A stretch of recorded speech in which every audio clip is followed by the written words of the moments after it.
All right, ladies and gents, you really want to lock in for this one. We're gonna go over some very important breaking news. Only those who will stay with me throughout the entire video will know what it's all about. Of course, you can be playing video games for the next 10 minutes, or you can actually learn and understand whether it's technical analysis and the various aspects of what we can see right now in the price action, what to do about it. Again, sort of open sort of answer. At the end of the day, this is not financial advice. You do what you see fit.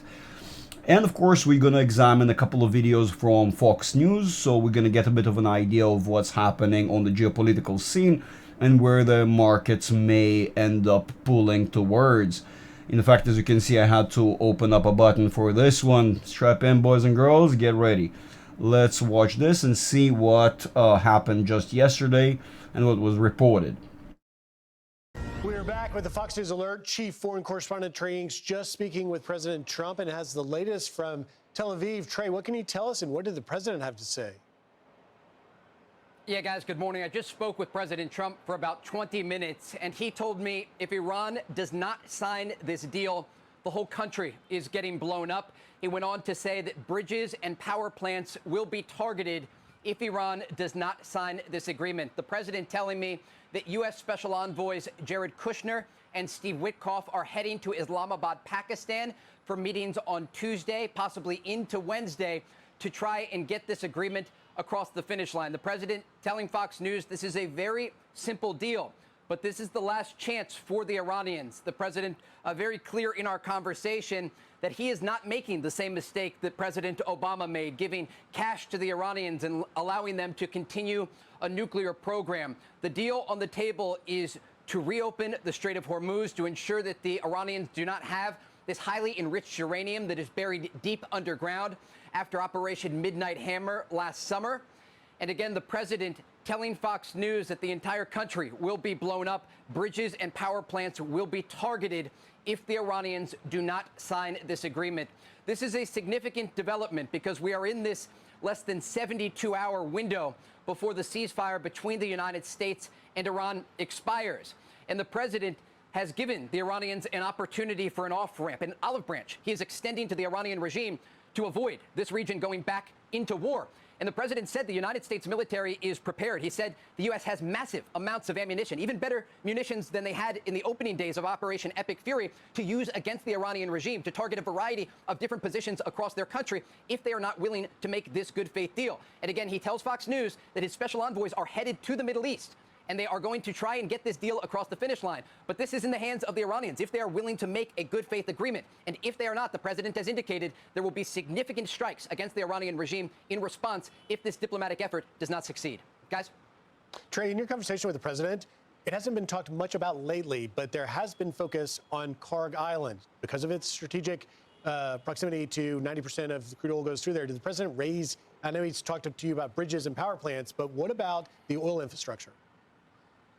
The president talked about the Strait of Hormuz and these violations of the ceasefire that were conducted by the Iranians yesterday. President Trump telling me about how they're using these small vessels to fire on ships in the Strait of Hormuz, but they're just using small ammunition. And despite the fact that they're not doing much damage, it's an indication that they are violating the ceasefire. And then the question is, well, why are they not doing much damage? And that is because more than 150 Iranian vessels are currently at the bottom of the sea. During Operation Epic Fury, the United States hammered the Iranian Navy, and they had prepared for a possible confrontation with the United States, but not enough, because the U.S. was so successful in these strikes that much of the Navy vessels the Iranians had prepared were not able to be used. And that is the reason that they have to use these smaller vessels to threaten international shipping lanes. And again, this speaks to the success of Operation Epic Fury and just the inability of the Iranian regime to even respond and to violate the ceasefire in this manner.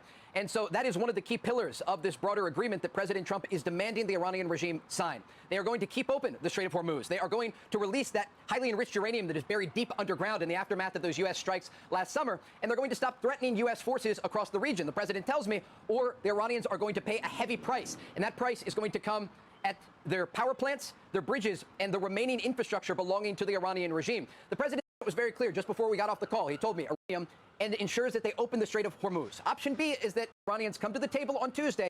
Now we understand. After this conversation with President Trump, I can tell you very clearly, we are looking at option A or option B. Option A is that the Iranians come to the table on Tuesday and they sign a good faith agreement that never allows them to have a nuclear weapon, that makes sure they give up their enriched uranium and ensures that they open the Strait of Hormuz. Option B is that their power plants and bridges are going to be destroyed by the U.S. military, the strongest military in the world. And so they have a decision to make. And the president was very clear just before we got off the call. He told me Iran has a decision to make.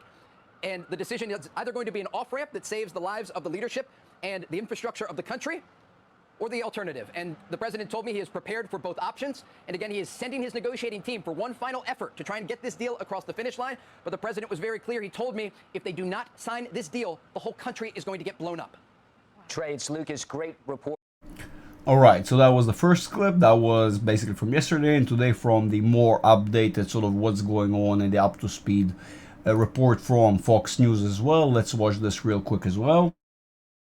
The president says a Navy destroyer intercepted that sanctioned Iranian cargo ship trying to get through the U.S. blockade in the Gulf of Oman, just east of the Strait of Hormuz. He says that vessel is now in Marine custody with a hole blown in its engine room. Meanwhile, Tehran reportedly is refusing to negotiate with the U.S. in Pakistan. Senior Foreign Affairs correspondent Greg Palkov is live from Tel Aviv with the latest. Greg. John, there are new questions about those planned upcoming talks between the United States and Iran as the U.S. and Iran face off in the Gulf. The U.S. Navy is enforcing a blockade around the Strait of Hormuz. President Trump just recently has said a naval ship intercepted an Iranian vessel that tried to get past the quarantine, refused to stop, forcing the U.S. to target this ship. And for the first time during this operation, U.S. service members went on board. He said in a post, in part, our Navy ship stopped them right in their tracks by blowing a hole in the engine room. Right now, U.S. Marines have custody of the vessel. That's very crucial. U.S. service members on an Iranian ship. All this comes as talks are planned for Islamabad starting Tuesday between the U.S. and Iran just ahead of the current ceasefire running out midweek. Now we're hearing from Iran as well, referencing the U.S. naval blockade and the rhetoric coming from the White House, indicating they might not even take part in the talks, or at least they still haven't decided. One state news agency blaming, I'm quoting here, Washington's excessive demands, unrealistic expectations, constant shifts in stance, repeated contradictions, and the ongoing naval blockade, which it considers a breach of the ceasefire. John, we are waiting on a final move from both sides to see if this is just a last-minute posturing and some skirmishing, or a real breakdown in the diplomatic path. We will see in the coming hours and days. Back to you. The constant shifts in stance, that's unusual. The White House, it seems, at least from the talking points that have been released on the U.S. side of things, they've been pretty consistent about what they want from Iran. Very consistent, yes. I mean, key points. And I think we still have to keep going back to the central issue that's at the heart of this, and that's the suspect nuclear program of Iran. The U.S. is demanding that the highly enriched uranium that Iran has be shipped out of the country. The enrichment process ends, and any thought of Iran building a nuclear weapon leaves their minds. Iran, a bit more circumspect on various fronts, saying again today it is their right to have a nuclear program. There is a big gap between the U.S. and Iran right now. Prospects of a deal, especially with this latest skirmishing on the high seas, looks more and more dim. Back to you. All right, Greg Palkov, our senior foreign affairs correspondent. Greg, thanks. So there's growing pressure now on Iran on both the diplomatic and military tracks. The White House says its negotiating team, is preparing to head to Islamabad with the ceasefire deadline fast approaching. President Trump is warning Iran to take the deal or else. Alex Hogan is at the White House with the latest. Alex.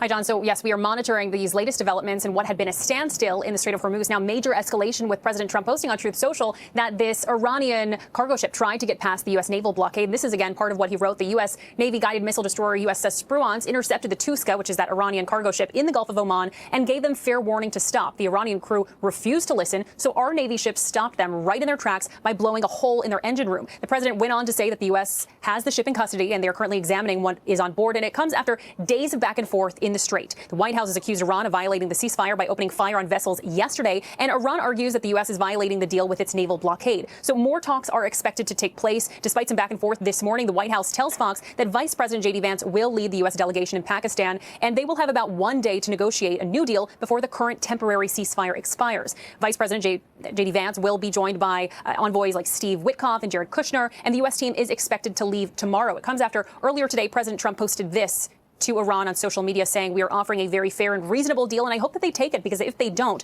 the United States is going to knock out every single power plant and every single bridge in Iran. That's similar language to some of the comments that we heard from the president last weekend, comments that are already getting criticism from Democrats today who are arguing that this is escalatory and simply unhelpful. Now, we don't care about the rhetoric and all that argument and bickering that is going on in the U.S. internally. although arguably the Democrats are completely being insane, and I'm not even going to go into the geopolitical argument, but yeah, obviously the liberals of the country just completely lost it and are more so being an anchor than anything else. Now let's discuss the technical aspect of what we can see in the markets, because that is at the end of the day what prevails over, you know, how we feel about what may play out. Now there's an important issue we actually have at hand, which I highly want to address, that the more let's call it the initiated are completely aware of. We have a bit of an issue with our futures contract. Abnormally, we do have quite a big gap left over. This gap may become unimportant, as we're gonna learn that it was merely a hole in the data. At this point, still, as this information or this price action was not filled, and it does appear like we have an actual gap. Right now, we've seen most of the price action trace almost all the way up, as you can see right there. The actual level to where the gap should be filled in is 7,134.2. In reality, I've mentioned before many times that gaps are more so side effects of actual technical facets that are happening behind the scenes, and what most people, the uninitiated, read through the gaps is the sort of side effect, the byproduct of the thing, not realizing what is actually crucial and important. Many times I've highlighted and said that if the conditions, the cyclicality, the structure, and the momentum are overpowering what the attraction of the gap is, we may still see a breakdown of the price irregardless. Now let's go over the momentum of how it is to understand what the price action is telling us that it's going to do. Sort of, you know, remove the biases from our feelings. And yes, I know right now the price action appears to be a little bit more bearish than bullish. In all reality, this price action still may turn around and play back up and potentially fill in that 7,134.2 gap. It is tremendously important given how we are close to it, and the momentum is moving towards that filling of the gap simply by staying within the framework of the current channel, basically kind of having another push to the upside. We still do have that bullish momentum. You'll see exactly what I mean, at least on the regular contract, which is where we're going to examine everything. I currently have not installed any support or resistance, have not identified, rather, to be far more accurate, any support or resistance levels above the previous all-time high. You'll see why. I can first of all find them very quickly. I gotta make sure they are correct still, but they are unimportant. Yes, they are occurring right now behind the scenes.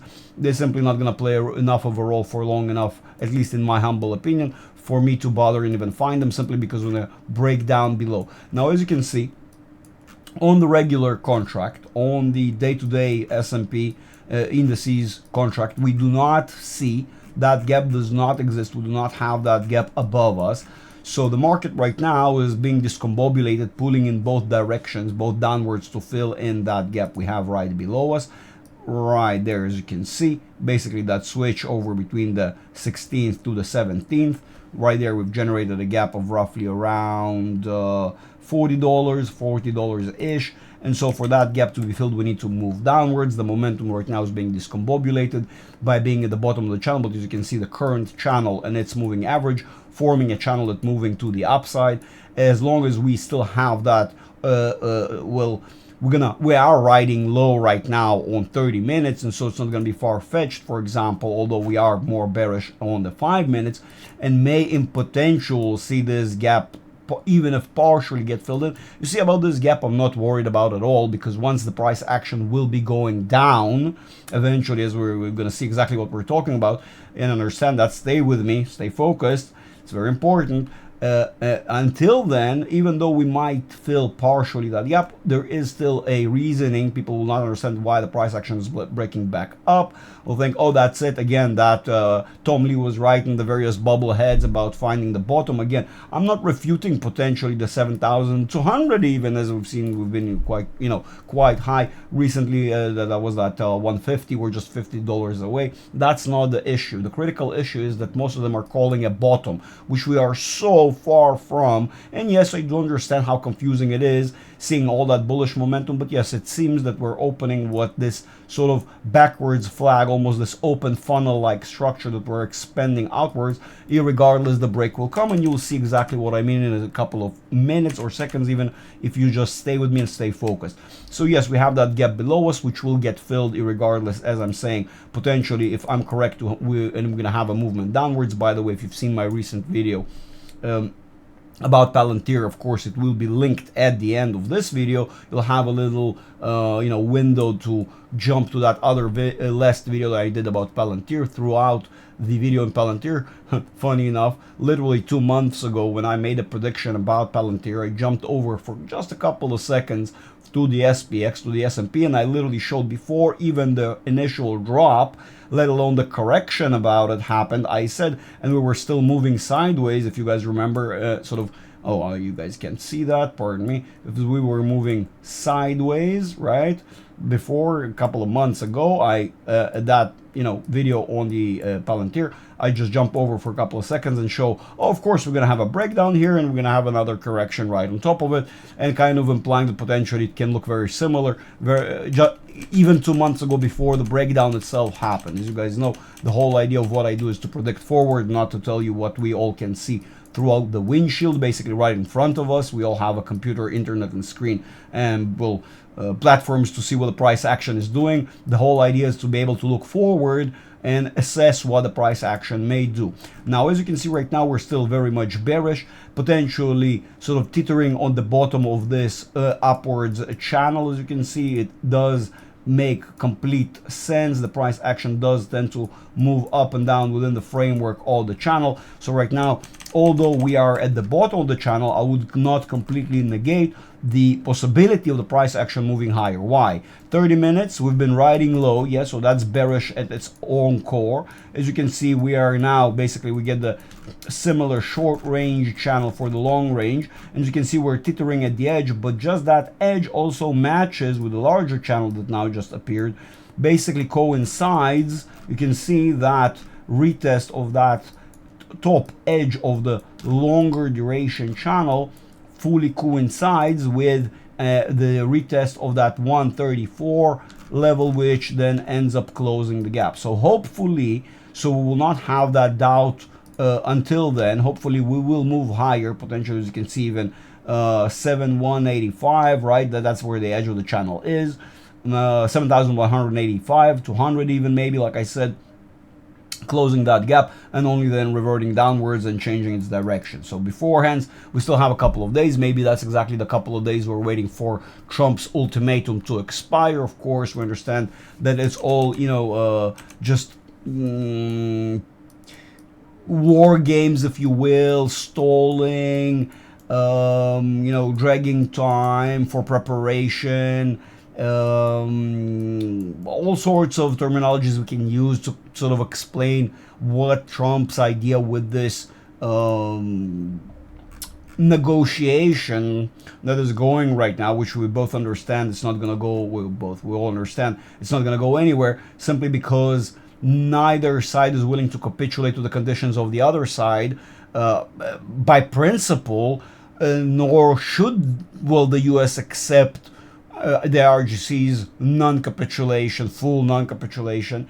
You never see a fireman put out 80% of a fire. That doesn't make any sense, right? So at this stage, and more so given how much forces the US Trump has brought into the Middle East, and I think part of that stalling was to allow the particular units to arrive in the Middle East, of course, have an intel meeting, have a plan established, and then decide what how things are going to play out, given the options for Donald to choose what he wants to go with.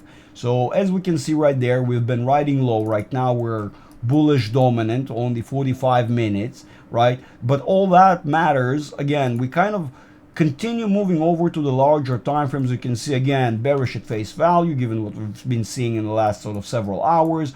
Also, we are seeing convergence right here, crossover of the forces, allowing bullish momentum to move in, again allowing that gap to be filled in as expected. Potentially we don't even need to go that high, as we may be satisfied with even a lower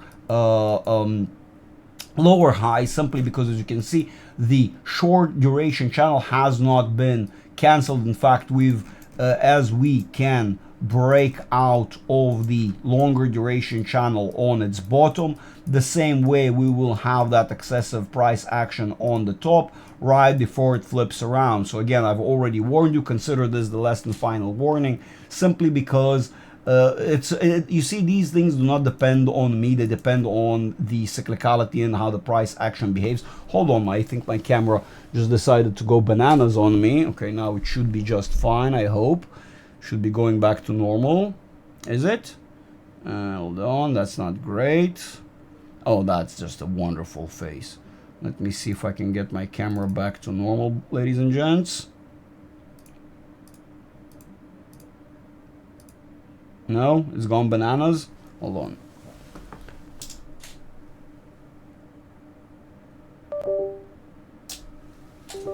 And that's just wonderful. Mid-video, of course, that makes total sense. Right, looks like I'm back. All right, so ladies and gents, as we were saying, so 4 hours, this is where things start to get really interesting. In 4 hours, those who are the initiated, those who've gone through the academy, by the way, real quick, there is a major discount to join my Patreon community. Right now you have a new tier you can join on. That $10 tier, which is, by the way, discounted, it's gonna go to 20. It's gonna, well, the discount will expire at some point. We have the technology, ladies and gentlemen. Now you can actually see how and what you'll get in terms of the Discord and community benefits and perks right there, right below. Of course, the $10 tier is the most basic one. It's basically $10 a month. If you do choose to join and pay annually, it becomes $8. The $90 tier, which I warned you will, the discount will expire. It's still it's still slightly discounted, 10%, simply because it's going to become next month a $100 tier. So definitely lock in that $72 price. Otherwise, you'll have to sign up at $100, of course. Tier, if you are interested in the academy, that's not how you sign up. You need to turn to me directly, join the Discord itself. The links will be in the description below, of course.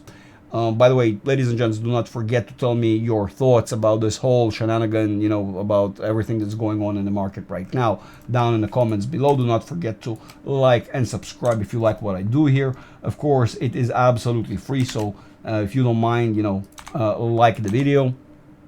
And yeah, let's continue seeing what we have here. So as you see, we've been riding high, and unlike here, we are now actually moving towards a divergence downwards, simply because we see more and more of that bearish momentum sip in. We do understand there is a little bit more of a corrective price action that may occur right here at the edge of that 80, but on the grand scheme of things, as you can see, finally something I've been warning about, we will see the crossover of the forces, bearish dominance, and hints and signs of lacking momentum that will result in a even lower low than what we had before. So if you think that 6,300 was painful, ladies and gentlemen, you wait, things will become a lot more dicey very, very quickly. So what you need to do is to join the community ASAP right now before it gets even more expensive. As we enter that movement, I've been predicting, yes, our weekly is still a little bit more bullish. We are seeing convergence starting to occur. We are very bearish on our monthly. So again, once that bearish momentum from the smaller time frames will play in, we will see that, as you can see, again, open funnel, as I was saying. So basically higher high, but also a lower low that eventually will result in a lower low movement. Some of those who think that, oh no, Greg, this is just trading in waves and up and down. Don't worry about it. There is no bearish wave. Calm down. Well, we will see. If I'm wrong, you know, dance on my grave if you want to, right? Piss on my grave afterwards. For now, well, let's see who's going to be right. Because if I'm going to be right, you're going to lose your underwear. Alrighty, ladies and gents, that's kind of all we have about the short-term price action. The long-term, as we know, is just getting started, as I already warned everyone. Be attentive. You will learn that although we got a higher high, in reality, we are now entering a very bearish, very long period. Let me know what you think. I know that plenty of people right now are bullish and to the moon and cannot change their mind. Well, let's see how bullish you will be in a couple of weeks from now. Ladies and gentlemen, you all have a wonderful day. I will see you tomorrow. By the way, I'm not sure about the video of tomorrow because we do have Independence Day tomorrow. We do have a Memorial Day today for all of our fallen soldiers and the people in the various wars. And tomorrow we're going to have Independence Day. So all you ladies and gents, I love you all. I'm not sure if I'm going to show up tomorrow, just giving you a bit of a heads up. Also have a bit of a community meeting with my Academy members today. Yes, that's also one of the benefits you get through the Academy. Join in and you'll know more. For now, ladies and gents, you all have a wonderful night, evening, morning, whatever you have, wherever you're at. And I'll see you on the next one. Do not miss out. Subscribe so you don't miss out. Bye-bye.